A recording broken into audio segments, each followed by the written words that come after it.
السلام عليكم ورحمة الله وبركاته. اللهم صل وسلم وبارك على سيدنا محمد وعلى آله وصحبه وسلم. النهارده حبايب قلب هنعمل شوية عدس كده سخنين تمام يدفونا، فقلت اصورهم معاكم. بصوا حبايب، احنا هنعمل عدس، هنعمله كده شوية عدس وخلاص؟ لا طبعا، لازم نديله القيمة الغذائية بتاعته. تمام. معانا هنا كده العدس انا غسلاه اهو مصفياه. تمام. ومعانا بقى؟ بصوا حبايبي، معانا جزر وكوسة وبطاطس. تمام. جزر وكوسة وبطاطس. تمام. جزر وكوسة وبطاطس. تمام. ومعانا ومعانا طماطم 2 اهم، 2 طماطم، ومعانا بصلايه وقطعة توم. هجيب قطعة التوم لان انا مفرزاه في الفريزر. يبقى كده دول اللي معانا: بصل وجزر، بصل وجزر وكوسة وطماطم. تمام. وبطاطس. ماشي. دي الخضار ده هيديله قيمه غذائيه رائعه. طبعا احنا عارفين العدس ده زيه زي اللحمه بالظبط، فكمان لما ندخل معاه الفيتامينات بتاعه الخضار هيبقى حاجه تانية خالص. تمام. طيب مش هنستكفى بكده، لا، هندلعه ونحط له كمان شويه شعريه. دي شعريه انا لسه هحمرها اهي. تمام. بس انا قلت احطها لكم معانا في المكونات علشان ما ننساهاش. تمام. شويه شعريه، شويه شعريه هي برضو هيعملوا بقى الشعريه دي؟ الشعريه دي هتديله تقل. تمام. طبعا وبرده بتزود القيمه الغذائيه بتاعته. طبعا نشويات، انتوا عارفين الشعريه نشويات. خلاص، يبقى احنا عندنا هنا كل حاجه متوفره في الاكله بتاعتنا. تمام. معانا العدس قيمته الغذائيه طبعا رائعه، ومعانا بقى هنا كده مجموعه الخضار. كل الخضار معانا اهو: الكوسه والبطاطس والجزر والطماطم والبصل، الحاجات دي كلها. تمام. فيلا بقى معانا على البوتاجاز هنشوف هنعمل ايه. بصوا حبايبي، انا حطيت حله ميه تغلي على البوتاجاز. هننزل فيها بالعدس، كل المكونات اللي معانا. تمام يا حبايبي.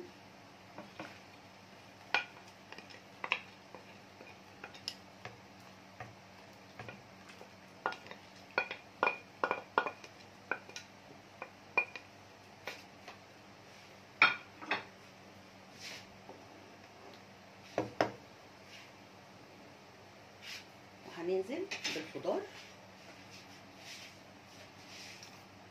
بالخضار، بتاعنا. البصلايه بس هنقطعها 4 اهي، 4 ارباع اهي. تمام. الطماطم عادي هنحطها زي ما هي كده، لان كل ده هنعمله بالهاند بلندر. وهننزل معانا كده الخضار كله. تمام يا حبايبي.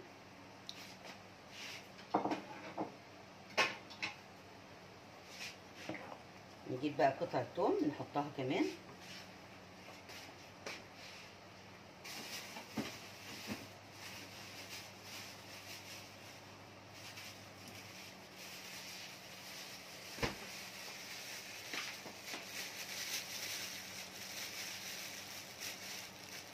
بصوا حبايبي، قطع الثوم اهي هنحطها.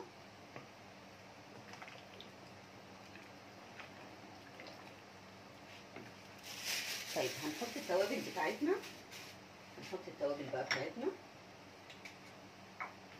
ممكن عادي نحطها دلوقتي، وممكن نحطها لما الخضار كله يستوي، بس عادي دلوقتي هنحط بس الكمون. هنحط معانا الكمون دلوقتي والفلفل الاسمر والملح طبعا نحطه بعد ما يستوي.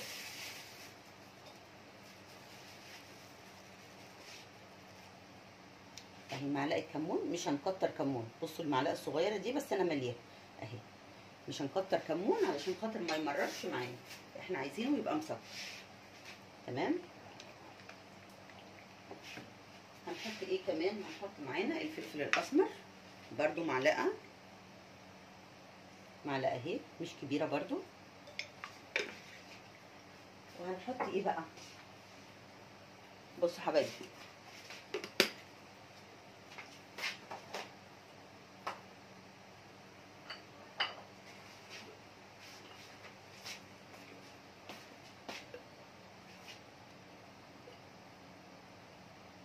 دي معلقه كركم.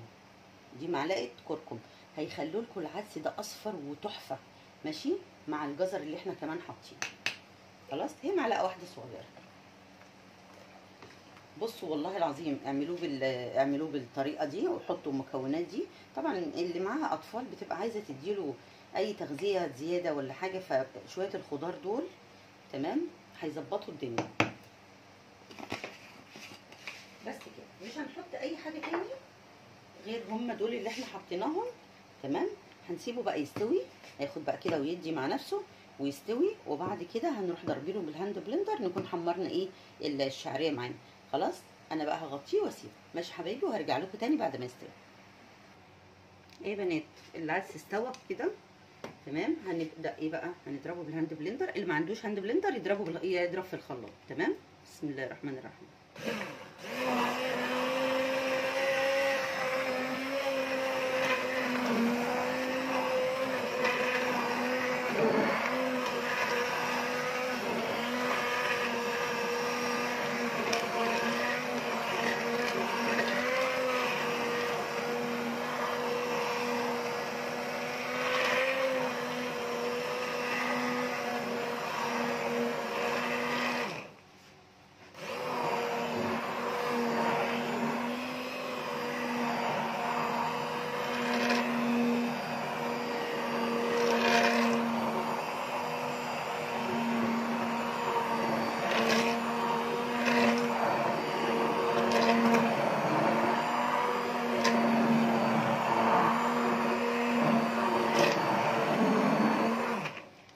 بصوا حبايبي، لازم نضربه كويس علشان خاطر ايه، ما يبقاش فيه قطع خضار ولا اي حاجه فيه.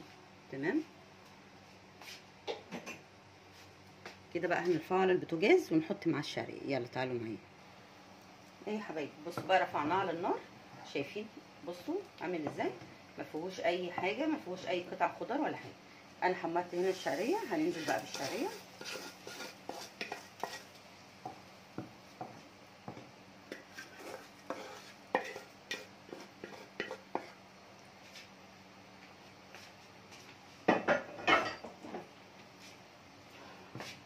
في الخطوه دي بقى هنعمل ايه، هنحط بقى الملح. تمام، لان احنا ما كناش حاطين الملح عشان الخضار يستوي. بصوا حط حبه تاني صغيرين.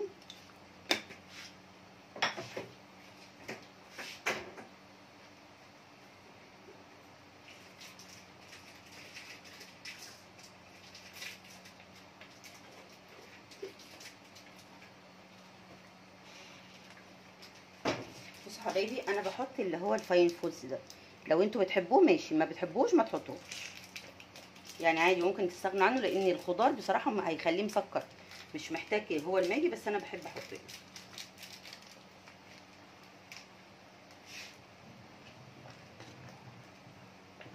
بصوا هو ايه، هيغلي غلوه، هيغلي غلوه. احنا مش هنسيب الشعريه لغايه ما تستوي خالص، نقعد يعني مولعين البوتاجاز لغايه ما الشعريه تستوي، لا.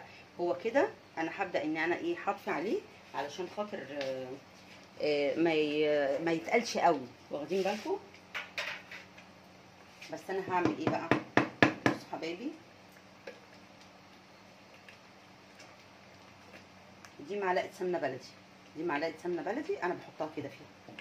بعد كده ما بيخلص بروح حاطه معلقه السمنه البلدي دي فيها. تمام، مش هقدر اقول لكم بقى ريحته عامله ازاي، ما شاء الله عليه. خلاص كده انا بقى هطفي عليه، وبعدين انا هوريكم بقى الطريقه اللي انا بقدمها بيه. يعني انا بنعمله فته، يعني بنعمل فته زي الفته اللي هي العاديه بتاعه العيد دي، بس انا بعملها بقى بايه، انا بعملها بالثوم بس. تمام، هتشوفوا انا هعملها ازاي. يلا خليكم معايا حبايب قلبي. ده بقى الشكل النهائي للفته بتاعتي. بصوا انا عامله لها هنا دي عاملاها بالشطه، بالثوم والشطه. تمام، وحمرتها في حته زبده. تمام، عشان ما اطولش بس عليكم الفيديو. انا محمصه عيش تحت، وحاطه حاطه العدس. تمام، وهنا ده الثوم معاه شطه، فاللي مغمقه كده الشطه، لان انا محمره معاه، حاطه شطه اللي هي بتبقى عامله زي شطه الزيت، فانا محمراها في حته زبده مع الثوم. تمام، وهنا طبق عدس بس كده من غير حاجه. تمام يا حبايبي، يلا جربوا كده جربوا العدس. اهم حاجه شويه الخضار اللي احنا قلنا عليهم يتحطوا علشان خاطر نزود القيمه الغذائيه. ماشي حبايب قلبي. يلا اللي يعجبه بقى الفيديو ما ينساش يشترك عندي في القناه ينورني. شكرا، السلام عليكم ورحمه الله وبركاته.